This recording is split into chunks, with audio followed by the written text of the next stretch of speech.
Assalamualaikum warahmatullahi wabarakatuh. Perkenalkan, kami dari kelompok 1 yang beranggotakan saya Lulu Alfiatun Anjani, Niam Barokatun, dan Tia Latifah. Kami di sini akan mempresentasikan hasil diskusi kami mengenai pelaku ekonomi dan utang luar negeri. Baiklah, langsung saja untuk pembahasan yang pertama. Untuk yang pertama adalah perbandingan antara pertumbuhan ekonomi tahun 2019 dan tahun 2020.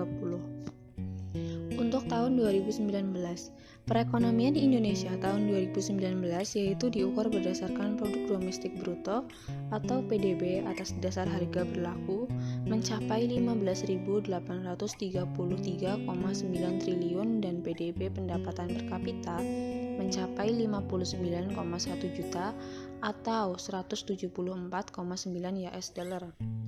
Ekonomi Indonesia tahun 2019 tumbuh 5,2%, lebih rendah dibanding capaian tahun 2018 sebesar 5,17%. Dari sisi produksi, pertumbuhan tertinggi dicapai lapangan usaha jasa lainnya sebesar 10,55%.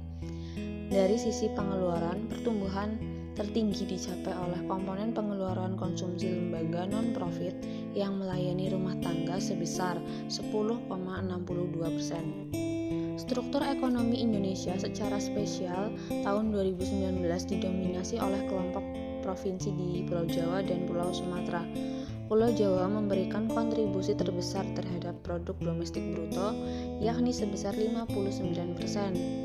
Diikuti oleh Pulau Sumatera sebesar 21,32% dan Pulau Kalimantan 8,5%. Sedangkan untuk tahun 2020, perekonomian Indonesia tahun 2020 yang diukur berdasarkan produk domestik bruto atas dasar harga berlaku mencapai 15.434,2 triliun dan PDB pendapatan per kapita 56,9 juta atau 3.911,7 US dollar.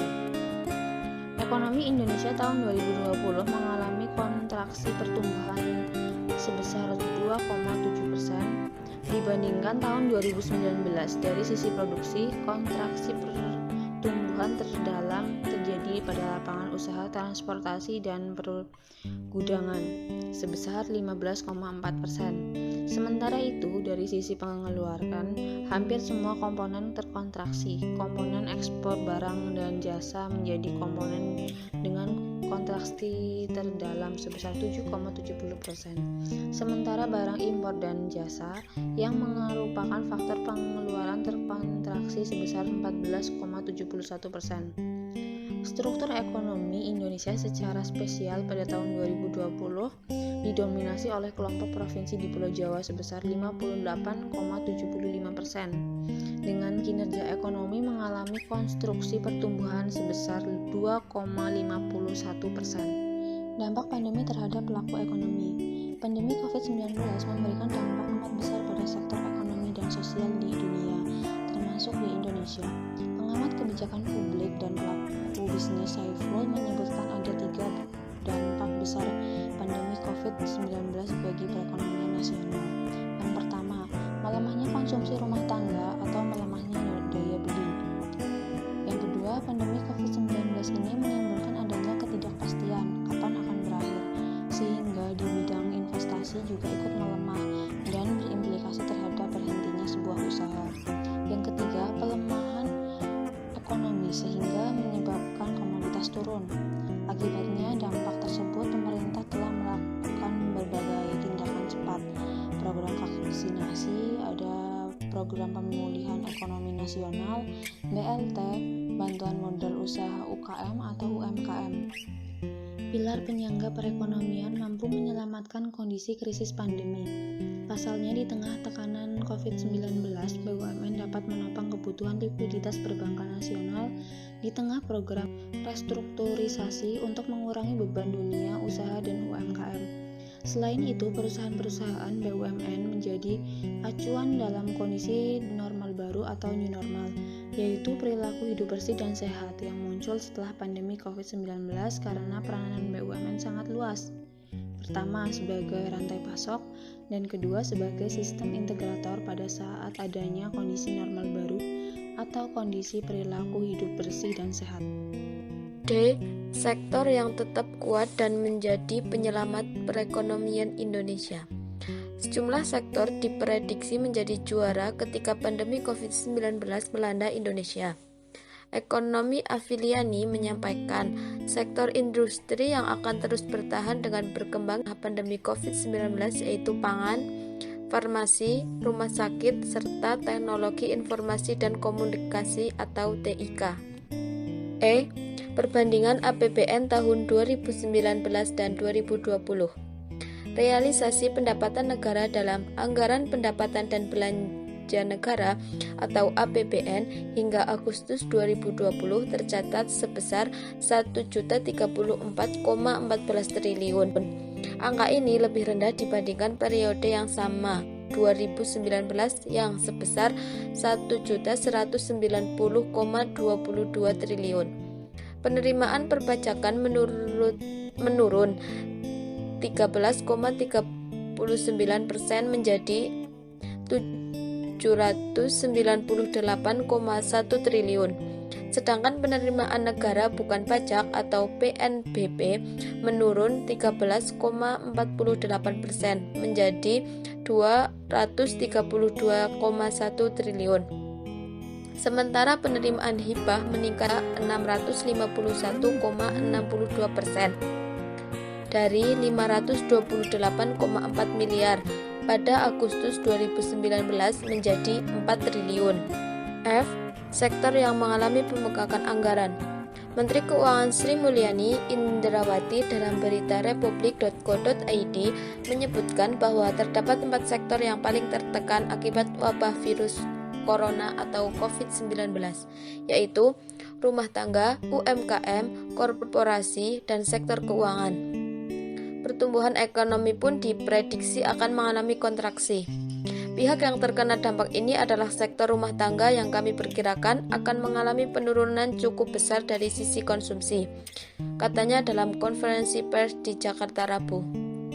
Sri Mulyani mengatakan sektor rumah tangga akan mengalami tekanan dari sisi konsumsi karena masyarakat sudah tidak beraktivitas di luar rumah sehingga daya beli pun menurun. Tak hanya itu, sektor rumah tangga juga terancam kehilangan pendapatan karena tidak dapat bekerja untuk memenuhi kebutuhan dasarnya, terutama bagi keluarga miskin dan rentan di sektor informal. G. Prioritas pemerintah pada saat pandemik. Menteri Keuangan Sri Mulyani menyebutkan dari sektor kesehatan dan ekonomi, keduanya sama pentingnya dan harus berjalan bersama. Pandangan yang seolah-olah mendahulukan ekonomi sehingga buru-buru dilakukan pelonggaran, pembatasan berskala besar atau PSBB, menurutnya adalah tidak benar. Usaha pemerintah adalah menjaga keseimbangan keduanya. Sejak bulan Maret 2020, melalui PSBB, pemerintah melakukan langkah untuk memprioritaskan kesehatan dengan terlebih dahulu merelokasikan anggaran untuk sarana dan fasilitas kesehatan bagi tenaga medis, tenaga kesehatan, serta masyarakat langsung. Langkah-langkah pencegahan secara masif dilakukan dari tingkat pusat sampai level terkecil di desa-desa. Paparnya dikutip dari akun Instagramnya. Selanjutnya, kondisi utang selama pandemi dan persen kenaikannya. Kementerian Keuangan mencatat jumlah utang pemerintah Indonesia mencapai 6.445,07 triliun per Maret 2021. Rasio utang setara 41,64% dari PDB. Jumlah itu meningkat 84,05 triliun atau 1,32% dari 6.361,02 triliun pada Februari 2021. Begitu juga secara persentasenya, naik dari 41,1% terhadap PDB. Jumlah utang pemerintah terdiri dari surat berharga negara atau SPN 5.583,16 triliun atau setara 86,63% dari total utang. Sisanya berupa pinjaman 861,91 triliun. Untuk SPN sendiri terdiri atas utang berdenominasi 4.000 311,57 triliun dan utang dalam valuta asing 1.271,59 triliun. Utang rupiah terdiri dari surat utang negara atau SUN 3.510,47 triliun dan surat berharga syariah negara 801,1 triliun. Sementara utang asing terbagi atas SUN 1.024,59 triliun dan SPSN 247 triliun. Sedangkan pinjaman terdiri dari pinjaman dalam negeri 12,52 triliun dan pinjaman luar negeri 849,38 triliun. Pinjaman luar negeri berasal dari bilateral 323,14 triliun, multilateral 482,02 triliun, dan komersial bank 44,23 triliun.